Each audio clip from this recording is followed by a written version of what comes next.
I'd like to call the Wednesday, May 8th, 2024 Finance Committee meeting to order with myself, Brian McGinnis, as chair, Cole Shimoni, and Brian Travis. Are there any comments, suggestions, petitions by residents in attendance regarding items not on the agenda? Seeing none, let's move to item 3, discussion items. Item A, April 2024 financials. Good evening. If we could start with page 2 of the report, please.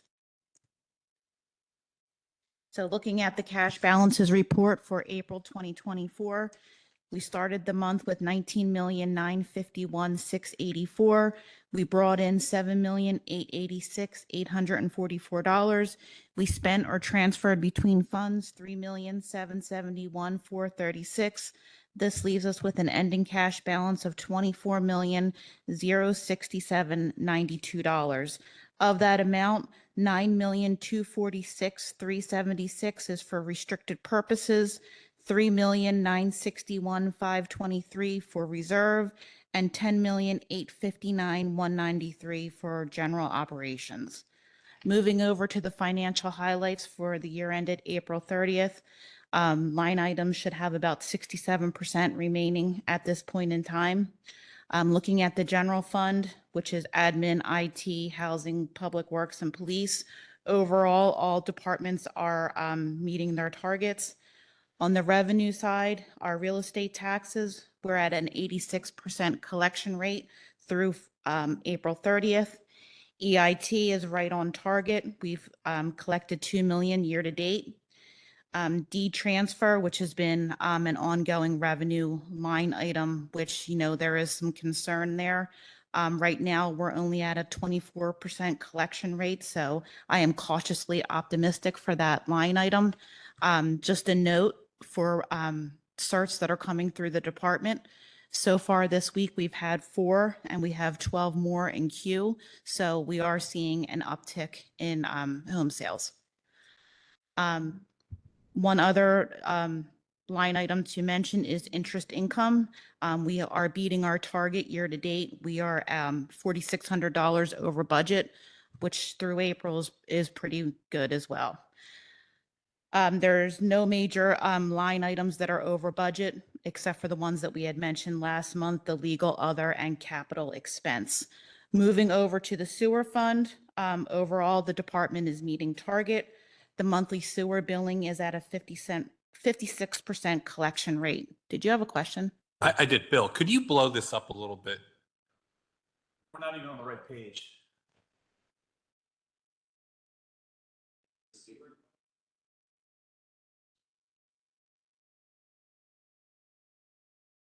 And Barbara, maybe when you get to a different page, announce it so that can help cue Bill a little bit. Yeah. That's Yeah. my fault. I apologize for that. Yeah. Yeah, and again, if it could be blown up maybe just a little bit. I keep thinking I need to bring a printout because I'm like, or You go to page 13, Bill, the sewer fund. No, that's admin.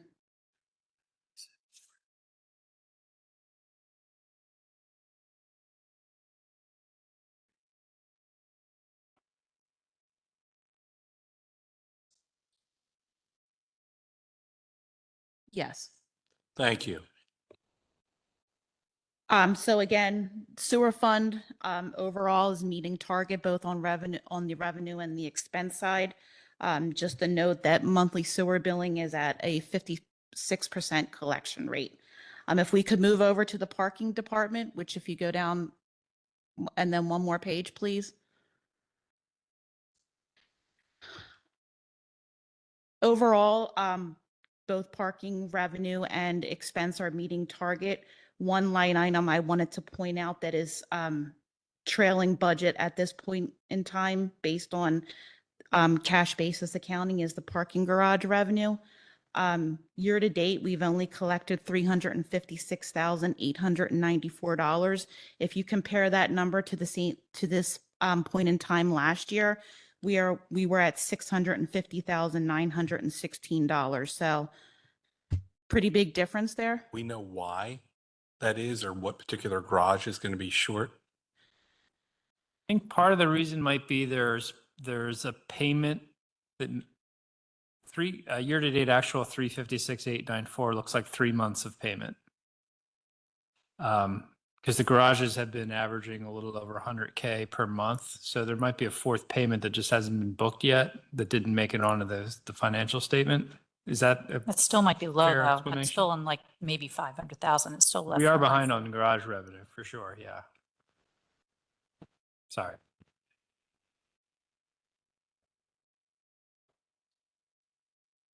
Again, still within the parking fund, on the expense side, I just wanted to point out that, the overtime line item will be overspent, by the year's end. It'll be most likely overspent by next month. The budget was $10,000 and, year to date, we're at $9,800 spent on that line item. Moving over to Fund 15, which is the liquid fuels. Good news, we did receive our annual allocation. We received $427,930, which is about $7,000 more than what we had budgeted. So that will be good news for the paving project that I know will be coming up soon. And then lastly, to end the financials, stream protection, the majority of the revenues have been collected year to date. We are at a 92% collection rate through April 30th. And both revenue and expenses are meeting our expectations at this point in time. Are there any questions? Any? I think just a comment on, I think it would be helpful to have some of this printed out. I mean, I know we could print it out because we get all the attachments and review them, but it might be helpful to have like a summary because Okay. you're summarizing it anyway. It might be helpful to have a short deck so we can page through it and write notes on, and then we can refer to it the next month too. Yep. Because I always keep my notes and I look at them before the next meetings. Yeah. Thank you. Do that. Any other comments from the dais? Any public comments? All right, seeing none, let's move to item B, budget to actual formatting change. So this item, actually, Barb and I met earlier, well, I guess it was last month. And she took me through a deep dive into our financials so I understand them a lot better, especially some of the bigger GL accounts that we have and some of the accounts where we move money and cash money into for interest purposes and so on. It was very helpful. Thank you for walking me through that. We had a couple suggestions on how we might be able to improve some of the readability, or especially when we're looking at budget to actual and variances. I think some of the conversations we had got lost in interpretation.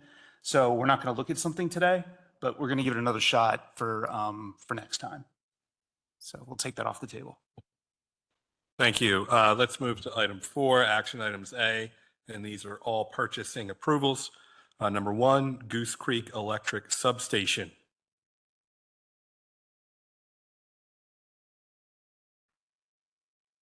Good evening, Sean Mitchell, wastewater director. A little history on this, long story short. Pre-COVID, we had a failure in our 3 supply lines. Goose Creek is a dual feed electric system. We have the north and the south side. You have a medium voltage switch, a transformer, the low voltage switch gear, and the opposite. We had 3 lines fail. Going back from that, that's the inside of the actual switch gear, the low voltage switch gear. We had the north side switch and transformer fail. Prior to that, we did have testing done. All of the low voltage switches are on borrowed time. Excuse me. That is the whole picture. The right side is the north side that has been replaced back in 2021. The center section, the left side, and needs to be replaced now or as soon as possible. Working with our engineer, we sent out we sent out proposals to the 5 big companies, Eaton, Square D, Siemens, Penn Panel, and ABB. 2 of them, Square D and Siemens, had problems with PICO's requirements. ABB said they're not submitting prices. Penn Panel said they had a problem with building a custom cabinet. So Eaton was the only one who sent a proposal back. The proposal is for 1.355600. To give you a little back information, back when we replaced the mid voltage switch and the transformer in 2021, including installation, it was $190,000 for those two. Now just the transformer is $220,000 at an 80-week, or I'm sorry, at 104-week delivery maximum. What our plan is now is to purchase all three, get them ordered. We have a $600,000, excuse me, grant from the county that's going to help offset it. That has to be paid by 2026. So we're going to, through CoStars, purchase them all. The low voltage switchgear will be sent first, will be installed. At the end of this year, beginning of next year, we will go through the RCO with the installation bids, but have the bids for the low voltage switchgear. And then when the transformer and the mid voltage switch comes, they'll be set on the outside. Like I said, we're living on borrowed time with these. If they go, these are our heartbeat for the plant. If we don't have it, now you're running a huge generator and fuel to run the generator because we won't have any power. Okay, so just so I'm clear, we don't need any of these today, but you've got 3 that you can buy at a price that you think will only go up in the future. So you want to get the 3 now so that we can replace them. That's the current system right there. Okay. The right side is brand new. If you can go back to the other side, Bill, or the other picture.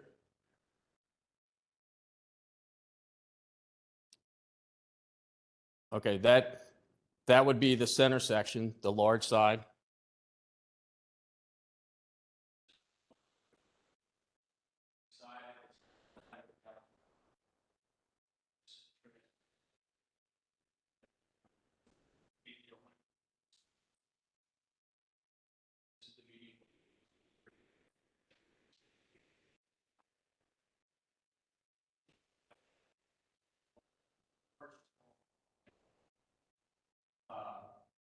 This be sent first, this be installed, and then when this is in.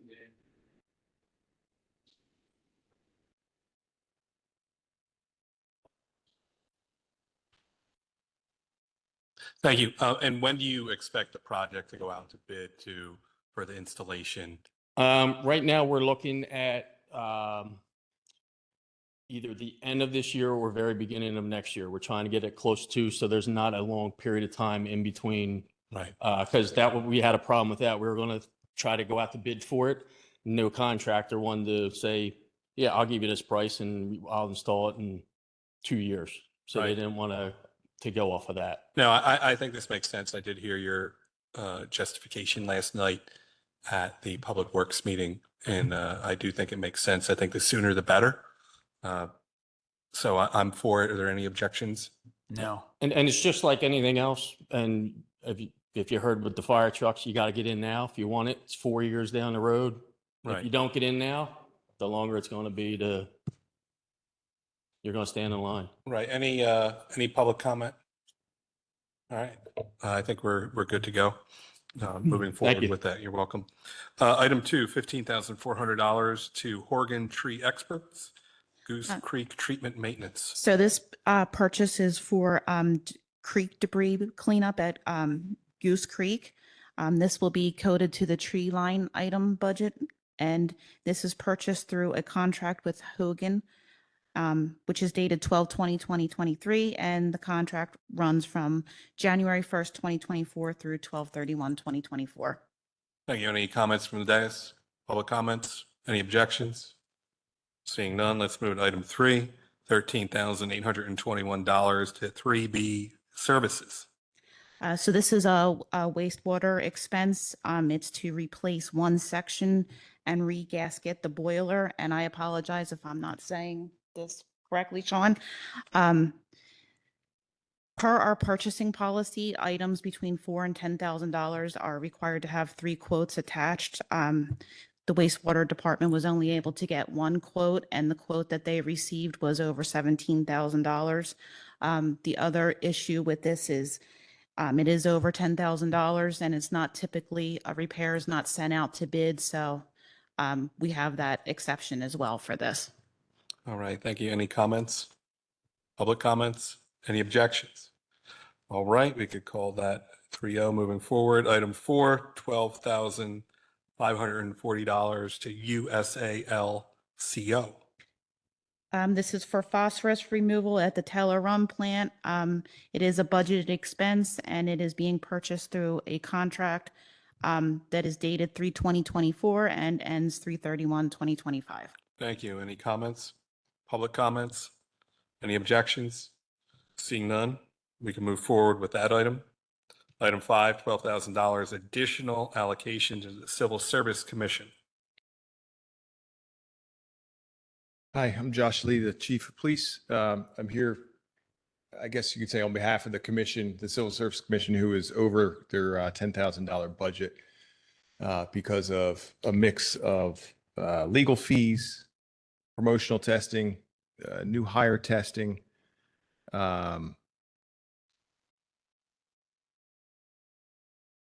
Yeah, those 3 things. And they're asking for an additional $12,000 for 2024 to get them through the end of the year to see those processes out. They are actually currently over budget by about $4,300 with current bills that are yet to be paid. So the 12 should get them through the end of the year.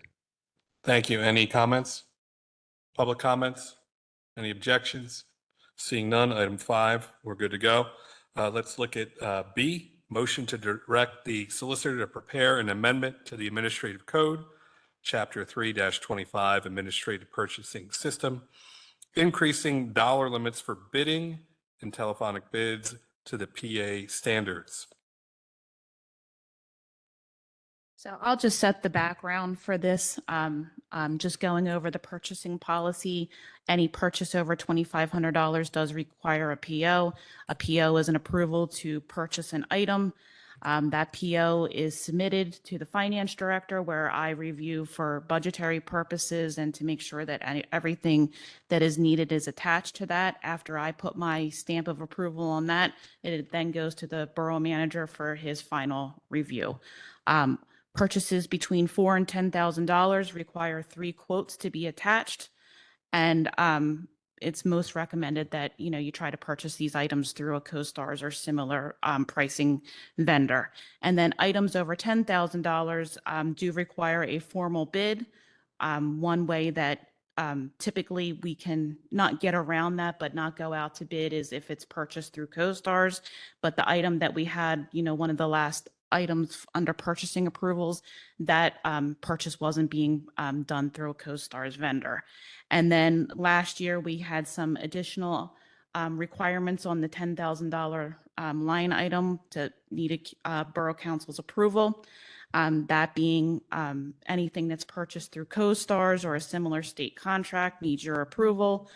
Any payments for work that's done under a contract that was bid out publicly and approved by council. And then any payments for contracts that are budgeted but not awarded also have to be approved by council. And typical examples of that are professional services like our legal and our auditing. What we're looking to do here is to, take some of the burden off of the purchasing requirements and try to raise them up to the state standards. That being raising the $4,000 to $10,000 threshold from $12,600 to $23,200, where we would still require 3 written quotations to be attached, and then raising the bid line item from $10,000 to the $23,200. And I will turn it over to you, Sean.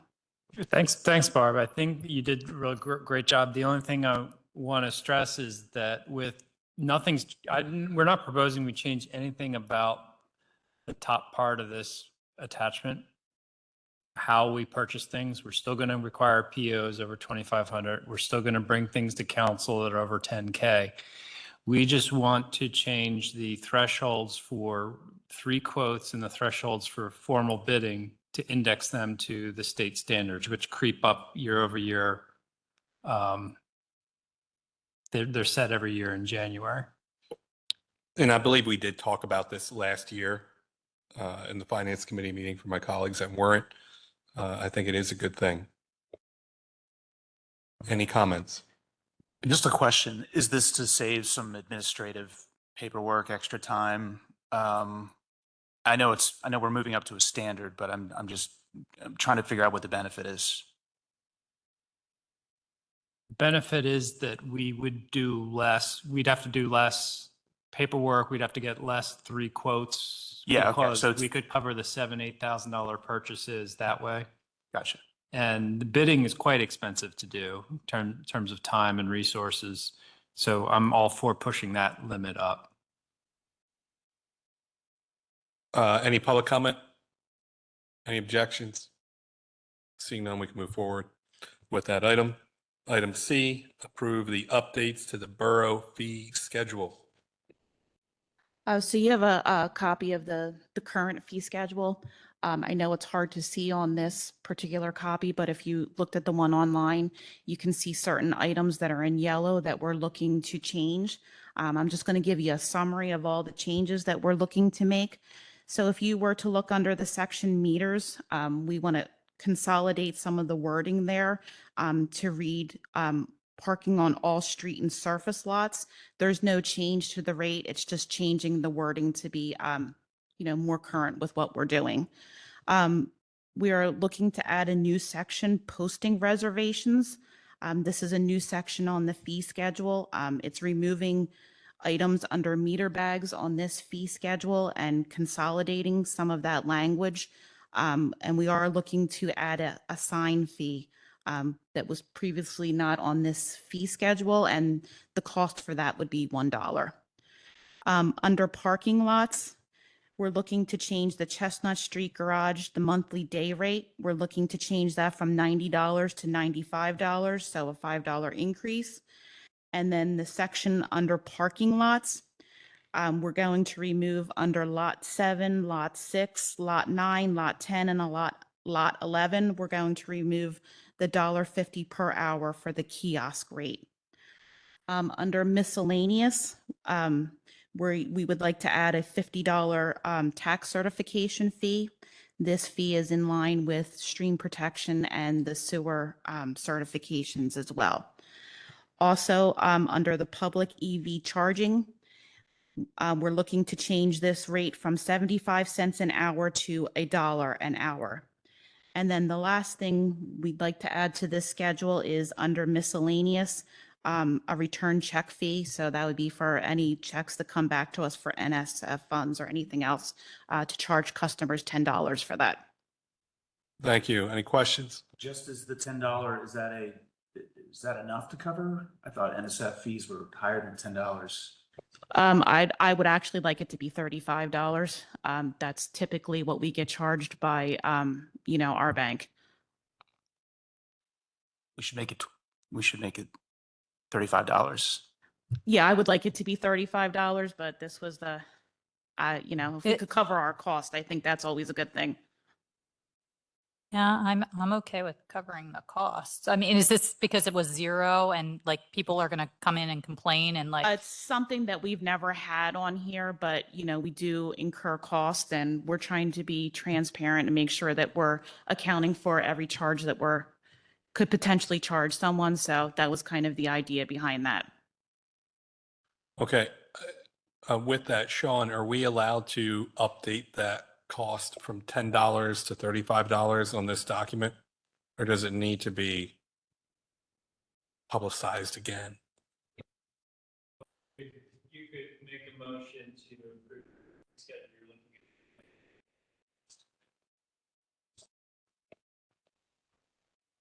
at. I'm fine with making a motion to amend the check return fee to $35. I'm okay with it, but I got more questions. I got a couple Okay. other ones. All right. Going back up to this posting reservations, the new section, I feel like that wording is really unintuitive, and I would not know what I'm supposed to be paying for there. So is there a different way that we can say that to explain what that's all about? Like, if I was just going to the website, I'd be like, what is this for? And then I'd probably call up to someday, like, block a meter. Yeah. So as you can see, I'm not even quite sure what all of this is. Yeah, I mean, for. I can certainly speak with Ramsey and get a better wording on that. So it makes it a little bit clearer for kind of what, you're looking to do there. Yeah, like what sign? I mean, what's the sign that where I would be paying $1 for? Is it like, I'm assuming maybe it's one of those signs that are like, don't park here between this hour and this hour on this day or something. I believe that's what it is. Yeah, yeah, I just feel like similarly, it's not so intuitive, so. Funeral daily rate, so is that just for funeral parlors? Or is that if someone passes away and you have a party and you want to, or, the It's, thing. I believe it is for the funeral parlors or churches. So we might want to clarify that too, because if someone passes away and I want to block a street, I might be like, oh, my funeral rate's only $10.50 because you guys are being nice because somebody passed away. So just maybe, and then I was a little confused about, and then maybe it might just be because you kind of said it quicker than my mind was thinking. Parking lots, you're removing the $1.50 an hour from something. Did I hear that correctly? What are you removing $1.50 an hour from? So if you were to look at the schedule that was dated 11/15, there was $1.50 rates for the different parking lots, and we're looking to remove that on this new fee schedule. So so in parking lots, you won't have $1.50 an hour charge anymore? Or are you saying that's because it gets encompassed with the meters? How does, or like, what's the hourly rate for a parking lot at this point? Or that's not going to be posted, or how do I understand that? Again, I can get better clarification for that point, and I'll make sure that I have that for you for next week. Okay, thank you. So yeah, those are just a couple of questions I had. Thank you. Any public comment? All right, seeing none, so we could approve that with the amendments and clarification. All right, with that, item D, motion to approve the 2024 Finance Committee meeting minutes. Any objections, any comments, any public comment, any objections? Seeing none, we're good to go with item D. And item 5, other business. Looks like that's it. Any business? All right, we can adjourn. 8:50.